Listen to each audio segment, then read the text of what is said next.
Review, iMix Cubes. Nagre-review po ako ng iMix Cubes. Ito po.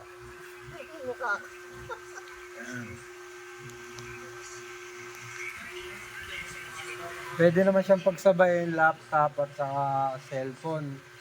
No? May graphic din po siya na equalizer. Kaya lang, 7 band lang po yung graphic niya. And then lahat po ng ano niya, auxiliary niya, may kanya-kanyang graphic equalizer. Yan po yung 7 band. Yan po yung graphic equalizer. Ito yung aux 1. Ano po?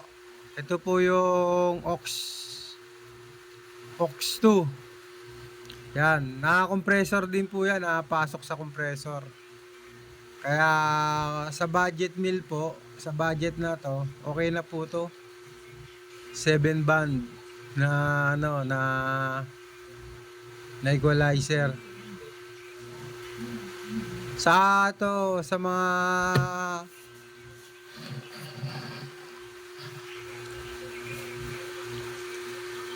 ito po, nagsa-sound check po ako ng lapel, oh. Testing po ako ng lapel, sound check. Hey, 1, 2, 2, hey, sound check. Hey, mic test, sound check. Check.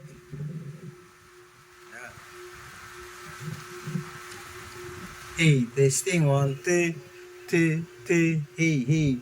Madali lang po siya, friendly, friendly use. Hindi po tayo pahihirapan. Maganda po siya.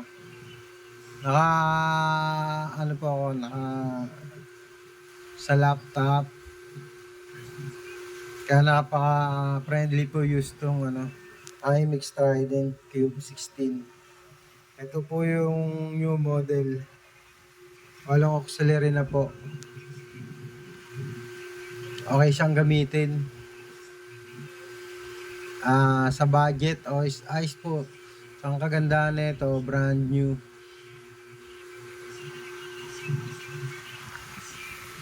Sa mga gusto mag-avail nito, iMix